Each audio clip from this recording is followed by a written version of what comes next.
राजनांदगांव जिले के छुरिया सामुदायिक स्वास्थ्य केंद्र की महतारी एक्सप्रेस वाहन से पुलिस ने चालक इंद्र कुमार उर्फ राहुल साहू को महाराष्ट्र से लाई 16 पेटी शराब के साथ गिरफ्तार किया।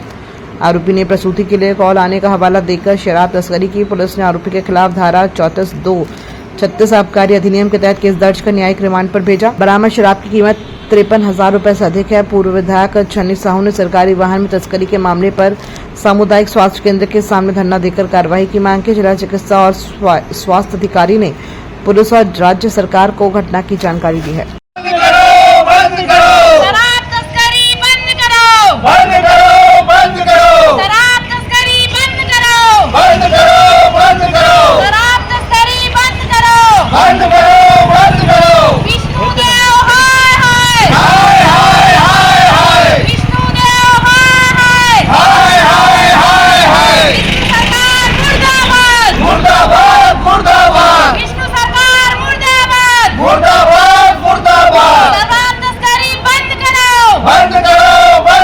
महतारियों के सम्मान में महतारियों के अस्मिता को ठेस पहुंचाने का काम भारतीय जनता पार्टी की सरकार कर रही है, विष्णुदेव साय जी की सरकार कर रही है। जो महतारी एक्सप्रेस माताओं के साथ महतारियों के साथ जुड़े हुए हैं और उस गाड़ी में शराब, महाराष्ट्र की शराब तस्करी करना ये दुर्भाग्यजनक बात है। और सरकार को लज्जा आना चाहिए कि नवरात्र के पवित्र नवरात्र चल रहा है और नवरात्र के पवित्र दिन में इस तरीके से काम करना बहुत दुर्भाग्य की बात है। और महतारी एक्सप्रेस में जो माताओं के साथ जुड़ा हुआ है, ऐसे कृत्य करने वालों को कड़ी से कड़ी कार्रवाई करना चाहिए। और मैं तो कहना चाहती हूँ, ये दोबारा है। मैं थाने पे पहुंची थी, थाना पहुंचने के बाद जानकारी मिला कि ये पहला बार ही नहीं, दूसरा बार है और दूसरा बार एक कृत्य कर रहे। ये बहुत ही गंभीर विषय है।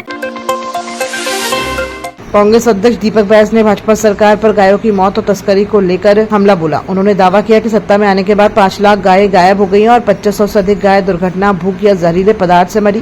बैस ने कहा कि गौठान बंद होने और गोबर खरीदी योजना रुकने से स्थिति बिगड़ी। उन्होंने समूदा, गुल्लू, मोहरा समेत कई जिलों में गायों की मौत का उदाहरण दिया। कांग्रेस ने 6 कमेटियां बनाकर रिपोर्ट तैयार की है। बैस ने सभी 10,800 गौठानों का पुनः शुरू करने और गायों के लिए चारा पानी की व्यवस्था सुनिश्चित करने की मांग की।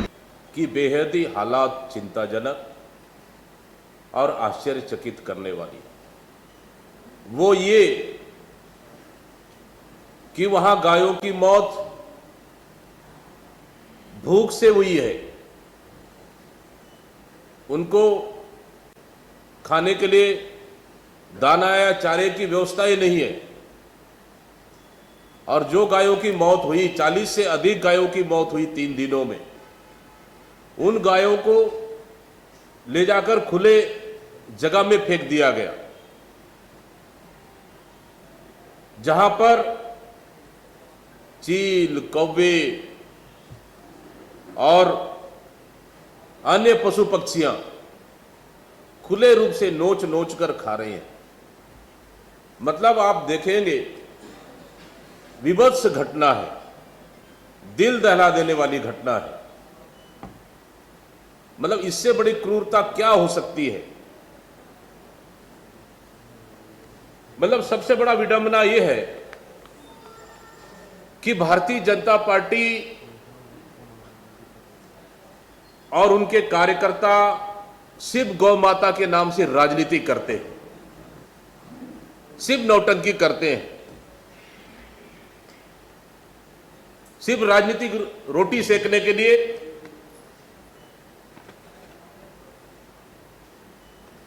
गौ माता का नाम लेकर सिर्फ वोट बैंक की ध्रुवीकरण करने की राजनीति करते हैं। लेकिन हालात उससे बदतर हो गई है सरकार आने के बाद। मतलब जब से 1.25 साल से भारतीय जनता पार्टी की सरकार बनी है, तब से पूरे प्रदेश में 2,500 से अधिक गायें भूख से और एक्सीडेंटल से और जहरीले पदार्थ खाने से मौत हुई है। और तो और पूरे प्रदेश में 5 लाख से अधिक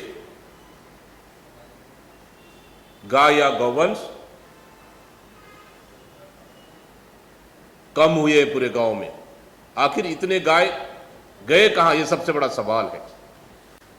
मैं कुछ उल्लेख कर दूं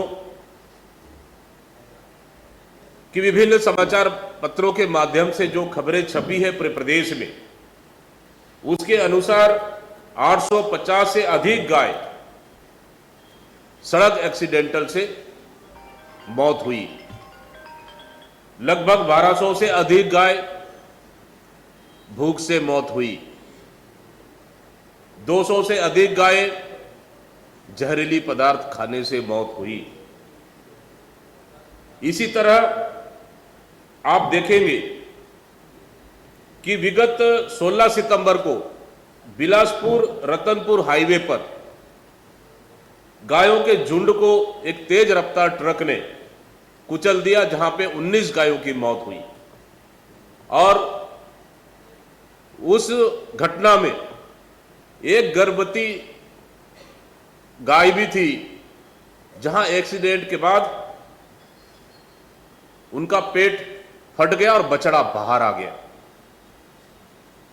मतलब इस तरह की विभत्स घटनाएं। और इसी तरह से उसी 16 सितंबर को दुर्ग जिले में बपना पेट्रोल पंप के पास एक कंटेनर ने 8 गायों को कुचल दिया। अगस्त 2025 को 3 अलग अलग घटनाओं में 90 गायों की मौत हुई। और इन घटनाओं को देखते हुए माननीय उच्च न्यायालय बिलासपुर ने सरकार के खिलाफ गंभीर टिप्पणी भी की। इसी तरह से बारीडीह के पास 17 गाय कुचल दी गई। बिलासपुर में फिर 25 गाय कुचली गई। 3 महीना पहले भी रतनपुर बिलासपुर में 12 गायों की मौत हुई। दामाखेड़ा के पास 9 गाय मारी गई। किरना में 18 गाय कोई एक्सीडेंटल से मारी गई। महासमुंद जिले नेशनल हाईवे में 12 गाय एक्सीडेंटल से मारी गई। जांजगीर जिले में 3 अलग अलग घटनाओं में 16 गायों की मौत हुई। इसी तरह से बलौजा बाजार में भी दर्जनों गायें भूख से मौत हुई। इसी तरह से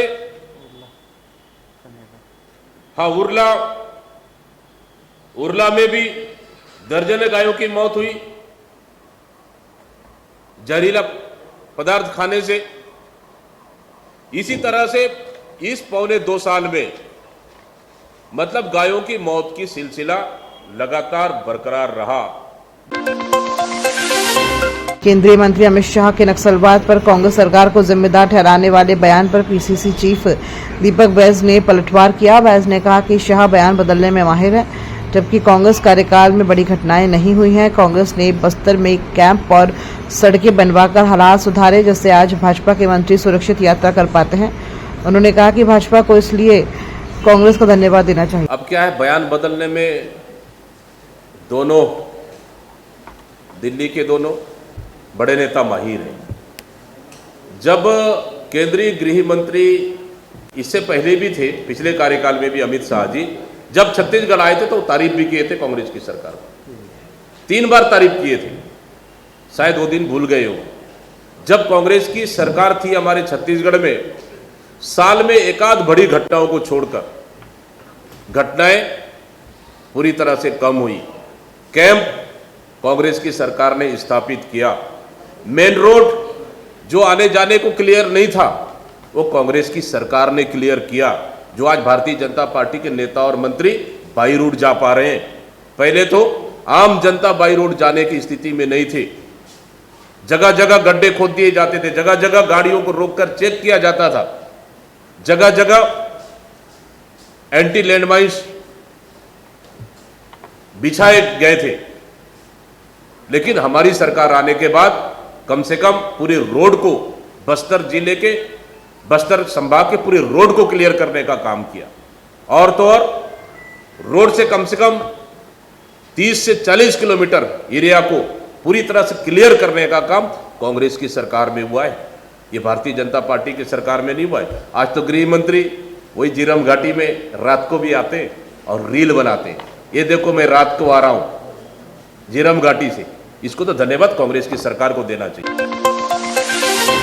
पीसीसी चीफ दीपक बैस ने भाजपा सरकार पर तीखा हमला बोला। उन्होंने कहा कि भाजपा शासन में अवैध शराब का कारोबार बेलगाम हो गया है और इसे रोकने वाला कोई नहीं है। बैस ने तंज कसते हुए कहा कि महतारी एक्सप्रेस जो मरीजों की सेवा के लिए है, उसका उपयोग शराब तस्करी में हो रहा है। उन्होंने चुटकी ली है कि जहां मरीजों को समय पर एम्बुलेंस नहीं मिलती, वहां शराब सप्लाई के लिए वाहन तैनात हैं। बैस ने भाजपा पर कांग्रेस को बदनाम करने की राजनीतिक साजिश का भी आरोप लगाया।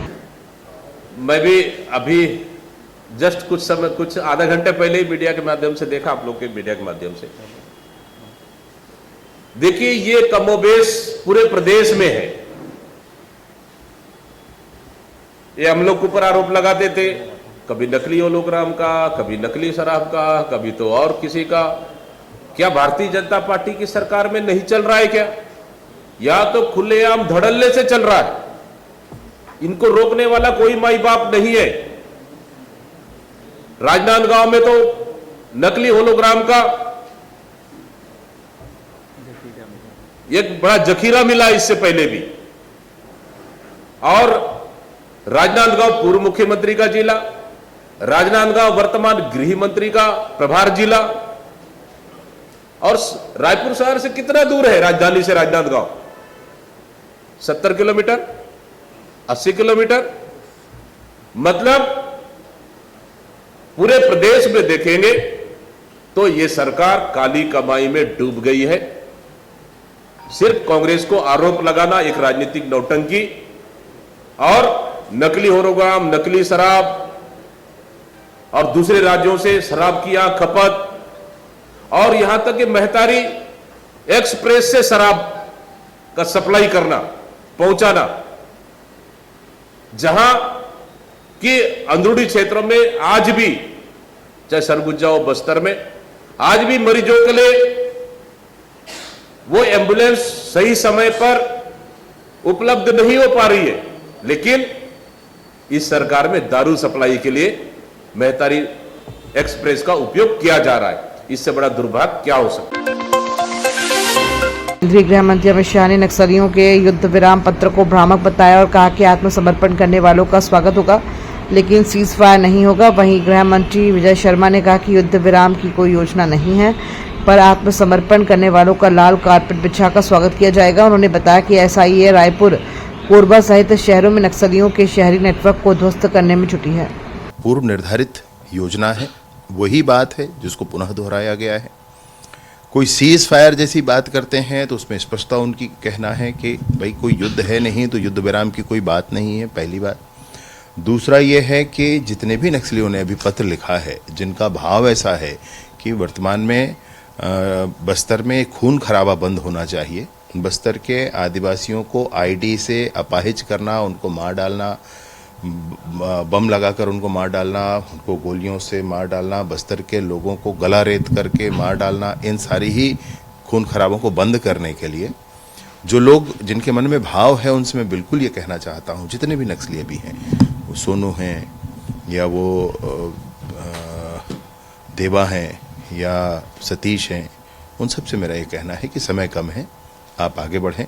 सरकार लाल कालीन बिछा करके आपका स्वागत करने तैयार है, आप आए, उस पर चर्चा भी करेंगे।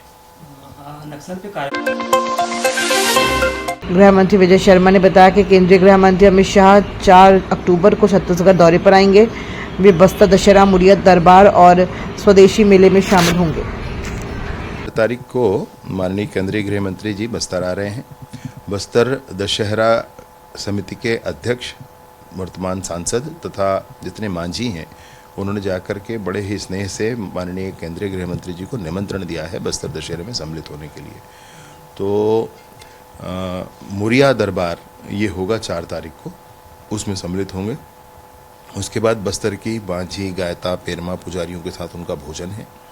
साथ ही साथ एक स्वदेशी मेला उसमें है, उसमें भी वो सम्मिलित होंगे। इस तरीके से बस्तर 4 तारीख को, 4 अक्टूबर को वो जगदलपुर में रहेंगे। युवा कांग्रेस जो है बिजली